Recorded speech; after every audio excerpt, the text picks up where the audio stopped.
నర్సింగ్‌లో అక్రమాలంటూ మరొక వార్త కూడా చూసుకోవచ్చు. ఇష్టారాజ్యంగా డిప్యూటేషన్‌లు, సీనియర్లను కాదని జూనియర్లకు ఇచ్చారంటూ ఆరోపణలు, టీచింగ్ ఫ్యాకల్టీ నియామకంపై సీనియర్ల మండిపాటంటూ వార్త చూసుకోవచ్చు. వైద్య ఆరోగ్య శాఖలో నర్సింగ్ ఆఫీసర్ల డిప్యూటేషన్లపై ఆరోపణలైతే వెల్లువెత్తుతున్నాయి.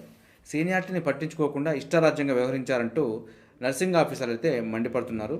రాష్ట్ర ప్రభుత్వం 16 ప్రభుత్వ నర్సింగ్ కాలేజీలను ప్రారంభించనున్నది. ఈ నేపథ్యంలో ఆయా కాలేజీల్లో బోధనా సిబ్బంది కోసం 84 మంది నర్సింగ్ ఆఫీసర్లను డిప్యూటేషన్పై నియమిస్తూ డిఎంఈ అయితే ఉత్తర్వులు జారీ చేయడం జరిగింది.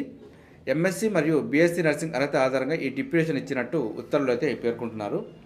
అయితే ఈ జాబితాపై సీనియర్ నర్సింగ్ ఆఫీసర్లు ఆగ్రహం వ్యక్తం చేయడం జరుగుతుంది. సీనియర్లను పక్కన పెట్టి ఎలాంటి అనుభవం లేని కొత్తగా ఉద్యోగాలు చేరిన వారికి డిప్యూటేషన్ ఇచ్చారంటూ వారైతే కొంత ఆందోళన వ్యక్తం చేయడం జరిగింది. టీచింగ్ ఫ్యాకల్టీగా అవకాశం ఇవ్వాలంటూ ఎంతోమంది సీనియర్లకు ఇప్పటికే దరఖాస్తు చేసుకున్నారంటూ, అయినా వాటన్నింటిని పక్కన పెట్టి కావాలని జూనియర్లకు అవకాశం ఇచ్చారంటూ ఆవేదన అయితే వ్యక్తం చేయడం జరుగుతుంది. సో దీనిపైన కొన్ని అక్రమాలు జరిగినట్టు కూడా వారైతే కొంత ఆందోళన వ్యక్తం అవుతుంది.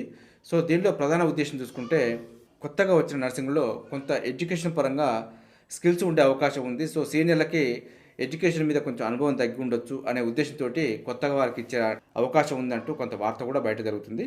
సో దీనిపైన అయితే మరి అక్రమాలు జరగాలి లేవా అనేది ప్రభుత్వం కొద్దిగా వివరణ ఇచ్చే అవకాశం ఉంది. సో దానిపైన ఏదైనా అప్డేట్ రాగానే మీకు అప్డేట్ చేసే ప్రయత్నం చేస్తాను.